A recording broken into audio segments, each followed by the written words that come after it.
इससे पूर्व हमने 20वीं सदी के पूर्वार्ध में प्रकट हुए दार्शनिक संत रमण महर्षि के जीवन दर्शन को संक्षेप में समझने का प्रयास किया। यहाँ हम उनके समकालीन अध्यात्म मनीषी अरविंद के जीवन दर्शन को समझने का विनम्र प्रयत्न करेंगे। श्री रमण के समकालीन महर्षि अरविंद की आध्यात्मिक दृष्टि उनसे बिल्कुल भिन्न थी।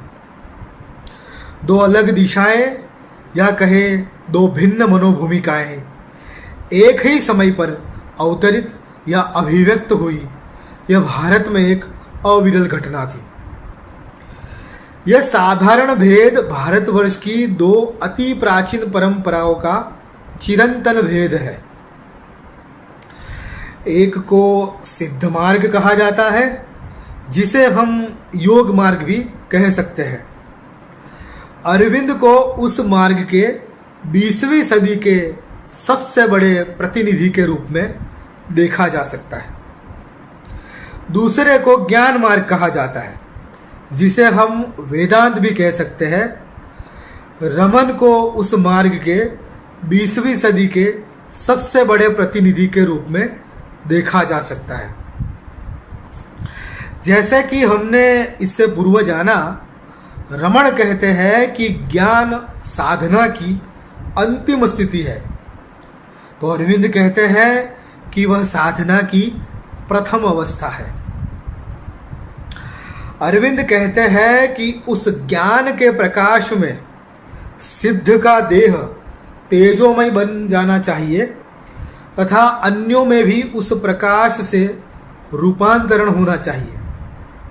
तो रमण कहते हैं कि देह एक भ्रम से अधिक कुछ भी नहीं, और दूसरे का अस्तित्व तब तक है जब तक कि ज्ञान नहीं होता। महर्षि अरविंद कहते हैं कि सर्व कल्याण और जगत कल्याण ही साधु के जीवन का हेतु है। तो महर्षि रमण कहते हैं कि आत्म कल्याण ही सर्व कल्याण है तथा जगत एक भ्रम है। ज्ञान योगी रमण भौतिक जगत के विचार को ही नकारते हैं, वहीं सिद्ध योगी अरविंद दिव्य जगत का विचार करते हैं। एक ऋषि शरीर को दिव्य बनाने की बात कर रहे हैं, वहीं दूसरे ऋषि देह के अस्तित्व को ही नकारते हैं। एक मनीषी मन को अति मनस बनाने की बात करते हैं, वहीं दूसरे मनीषी मन के अस्तित्व पर ही प्रश्न खड़ा करते हैं। एक योगी है जो व्यष्टि एवं समष्टि के आरोहण एवं अवरोहण की बात करते हैं, वहीं एक ज्ञानी है जो सभी प्रकार के आरोहण अवरोहण तथा व्यष्टि समष्टि के भेदों को काल्पनिक बताते हैं। श्री अरविंद यास्क मुनि जैसी बात कर रहे हैं, तो महर्षि रमण सायण जैसी बात करते दिखाई पड़ते हैं। एक के दर्शन को पूर्ण योग कहा जाता है, तो दूसरे के दर्शन को महायोग कहा जाता है। एक उत्क्रांतिवाद की बात करते हैं, तो दूसरे अनुत्पत्तिवाद की बात करते हैं। के अजातवाद की बात हमने इससे पूर्व स्पष्ट की। अब अरविंद के उत्पत्तिवाद की बात हम स्पष्ट करें। औरोबिंदो या श्री अरविंद भारत के एक अनोखे चिंतक हुए। भारत में चिंतन आध्यात्मिक तो होगा ही, लेकिन औरोबिंदो का अध्यात्म सिर्फ वायवी या आकाशी नहीं था।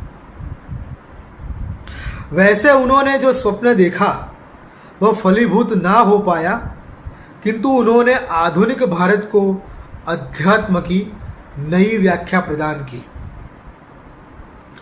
उनकी दृष्टि में जो अध्यात्म राष्ट्र के विकास में काम ना आए और देशवासियों की समस्याओं का निवारण करने में असमर्थ हो, वो अध्यात्म निरर्थक है। उन्होंने कहा कि संन्यास एवं उसके अनुकूल त्याग निरर्थक है। संसार में रहकर संसार को दिव्य बनाना ही अध्यात्म का एकमेव हेतु होना चाहिए। उन्होंने कहा कि जगत मिथ्या नहीं है और वास्तविक है तथा उसे ब्रह्ममय बनाना है। औरोबिंदो ने कहा कि प्राचीन ऋषियों की मृत संजीवनी विद्या की साधना अपूर्ण रह गई तथा उसके बाद उदित हुई परंपराएं भी वेदों के मूल रहस्यों को समझने में विफल हुई। आधुनिक विज्ञान, मनोविज्ञान एवं योग तथा वेद पुराण का सुभग समन्वय कर उन्होंने अपना नया पूर्ण योग का दर्शन प्रदान किया, जिसे संश्लिष्ट योग या सिंथेसिस योग भी कहा जाता है। उन्होंने कहा कि अलौकिक आत्मा का तेज भौतिक शरीर में तथा परम चैतन्य का अवतरण पार्थिव जगत में होना चाहिए, तभी उसे सत्य सिद्ध किया जा सकता है, सिर्फ शब्दों से नहीं। अरविंद ने कहा कि भौतिकता का अवरोहण साधना है तथा दिव्यता का आरोहण कृपा है। यह भक्त और भगवान दोनों की ओर से हो रहे प्रयासों का परिणाम होगा। उनका कहना था कि मनुष्य जीवन का ऐहिक, भौतिक एवं सामाजिक जागतिक रूपांतरण ना हो तो वह अध्यात्म नहीं वरन एक भ्रम है, जिसे हम व्यर्थ ही पाले हुए हैं। श्री अरविंद ने कहा कि वो ही सच्ची विद्या है जो मनुष्य को रोगों से, वृद्धत्व से एवं अकाल मरण से मुक्त कर सके। इसे अगर हम गौर से समझे तो यह समष्टिगत मुक्ति का आध्यात्मिक दर्शन था। अहम ब्रह्मास्मि का उच्चार करने वाले लोग अगर राष्ट्र के जलते प्रश्न जैसे कि भ्रष्टाचार, बेरोजगारी आदि समस्याओं का हल ना निकाल सके तो वह एक पलायनवाद या एस्केपिज्म है, धर्म या अध्यात्म नहीं। अरविंद ने विकासवाद को सत्य माना है और व्यक्तिगत मोक्ष की अवधारणा का अस्वीकार किया है। इसके अतिरिक्त औरोबिंदो ने नारी को निम्न एवं पुरुष को उच्च मानने वाली परंपराओं का भी खंडन किया तथा जातिवाद का भी निषेध किया है। हमें एक नए ही अतिमानव, महामानव और देव मानुष बनने की प्रेरणा अरविंद ने दी, जिसे नए भारत की एक विरल खोज के रूप में देखा जा सकता है। इस प्रकार श्री अरविंद ने अपने मौलिक विचारों का परंपरा से समन्वय कर जो रूप हमारे सम्मुख प्रकट किया तथा अध्यात्म एवं धर्म को उन्होंने यह जो एक नई व्याख्या प्रदान की, वैसा हो अगर हो सके तब तो नास्तिक, वैज्ञानिक एवं धर्म मुक्त विचारों की तथा सामाजिक क्रांति एवं उसके लिए किए जा रहे आंदोलनों की कोई आवश्यकता ही ना रहे। लेकिन क्या ऐसा कुछ हो सका? आध्यात्मिक सिद्धि के फलस्वरूप हम सब मनुष्य इच्छित सुखों का भोग करें, राष्ट्र एवं समाज के लिए उचित कार्य करने को सक्षम हो, वृद्धत्व एवं रोगों से हम मुक्त रह सके तथा जब तक हम न चाहे तब तक हमारा मरण ना हो तथा हमारे बांधवों के विकास में हमारी दिव्य शक्तियों का सहयोग कर सके, तो नई चिकित्सा पद्धतियों, औषधों एवं नई खोजों को भी उनकी कोई आवश्यकता नहीं रहेगी। लेकिन ऐसी विद्या कहाँ है? कहाँ है ऐसे दिव्य पुरुष और कहाँ है ऐसी दिव्य नारियां? क्या आपको लगता है कि आज कोई आध्यात्मिक शक्ति इस पृथ्वी पर स्वर्गारोहण हो सके, इसके लिए समर्थ हो? यह सपना तो किसी को भी अच्छा लग सकता है।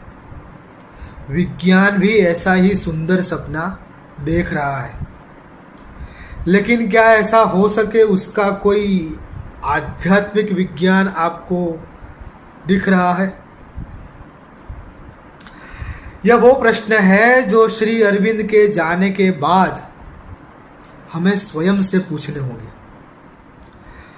अंत में औरोबिंदो ने आधुनिक विकासवाद तथा पौराणिक तत्वज्ञान को जोड़कर एक और अवधारणा हमारे सम्मुख रखी। उसका निरूपण करते हुए इस विषय को समाप्त करते हैं। प्रस्तुत है डार्विन के विकासवाद तथा विष्णु के दशावतार का एक सम्मिश्रण। श्री अरविंद कहते हैं कि विकासवाद के मुताबिक जल से जीवन पैदा हुआ और उस समय ईश्वर ने मत्स्य अवतार धारण कर उस सृष्टि की समस्याओं का निराकरण किया। जब जीव पृथ्वी पर स्थिर हुए तब जो समस्याएं आई उसका निवारण करने हेतु नारायण ने कूर्म अवतार धारण किया। जब जीवों ने पशु का रूप धारण किया तब भगवान वराह के रूप में अवतरित हुए। जब आधे पशु और आधे मनुष्य का विकास हुआ तब प्रभु ने नृसिंह अवतार धारण करके समस्याओं का निवारण किया। जब तमस युक्त अल्प विकसित मानव का पृथ्वी पर विकास हुआ तब विष्णु ने वामन रूप लिया और अधर्म का नाश किया। जब हिंस्र मनुष्य का अवतरण हुआ तब हरि ने रजस युक्त परशुराम अवतार धारण कर पृथ्वी को बचाया। मनुष्यों में सात्विक वृत्ति का आविर्भाव करने हेतु राम रूप लेकर आए। मनुष्य को अपने पूर्ण स्वरूप में प्रकट करने की प्रेरणा देने के लिए दिव्यता ने कृष्ण स्वरूप का दर्शन करवाया। जब मनुष्य को गुणातीत रूप का सम्यक दर्शन देने का समय आया तो ईश्वर ने बुद्ध रूप धारण कर धर्म का उपदेश दिया और अब शायद अति मानव ही कल की रूप धारण कर सृष्टि का नवसर्जन करे। दर्शन एवं ज्ञान के प्रसार में हमारा सहयोग करें। इस वीडियो को ज़्यादा से ज़्यादा शेयर करें और इस चैनल को सब्सक्राइब करना ना भूलें। धन्यवाद।